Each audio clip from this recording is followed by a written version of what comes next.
আসসালামু আলাইকুম। আপনারা যারা ব্যাকগ্রাউন্ড রিমুভ করতে চান, এক জায়গায় দাঁড়িয়ে ভিডিও করবেন, দেখা যাবে বিভিন্ন প্রান্তে আপনি ভিডিও করতেছেন, এমন কিছু ভিডিও যদি করতে চান তাহলে আজকের এডিটটা অবশ্যই শিখে রাখুন। আজকে এডিট দেখাবো ক্যাপকাট ব্যাকগ্রাউন্ড রিমুভ। তো সরাসরি চলে যাই স্ক্রিনে, আর কথা না বাড়াই। প্রথমে আমরা ক্যাপকাট ওপেন করব। ওপেন করার পরে ক্লোজ দিব। ক্লোজ দেওয়ার পরে নিউ প্রজেক্টে ক্লিক করব।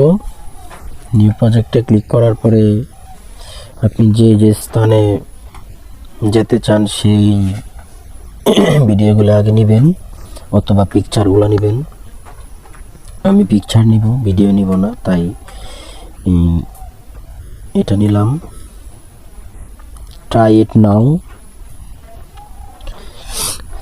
তারপর এটা নিলাম, তারপরে এটা নিলাম, এই তিনটা নিলাম। তারপর অ্যাড দিব। অ্যাড দেওয়ার পরে আমরা একটু প্লে করে দেখব।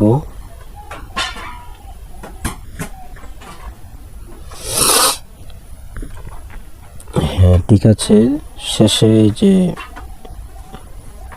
অ্যাড যেটা আছে, এই ক্যাপকাটের অ্যাড বা অ্যাড্রেস, এই অ্যাড্রেসটা আমরা ডিলিট করে দেব। ডিলিট। তারপরে আমরা এখানে নিচে ওভারলি আছে, ওভারলিতে টাচ করব। অ্যাড ওভারলিতে আবার টাচ করব। অ্যাড ওভারলিতে টাচ করার পরে ভিডিওতে যাব। ভিডিওতে যাওয়ার পরে আমাদের যে আগে গ্রিন স্ক্রিন রেকর্ড করে রেখেছিলাম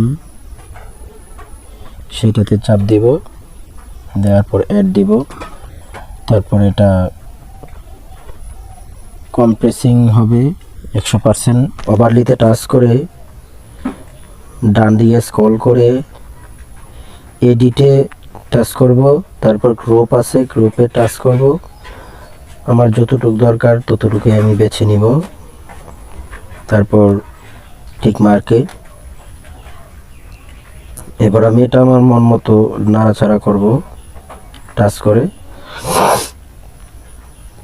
ওভারলিতে টাচ করবেন। আবার ওভারলিতে টাচ করার পরে এখানে দেখবেন কাট আউটটা চাপ দিবেন। কাট আউটে চাপ দেওয়ার পরে ক্রোমা কিতে যাবেন। তারপর এই ক্রোমা কিটা গ্রিন স্ক্রিনে নিয়ে যাবেন।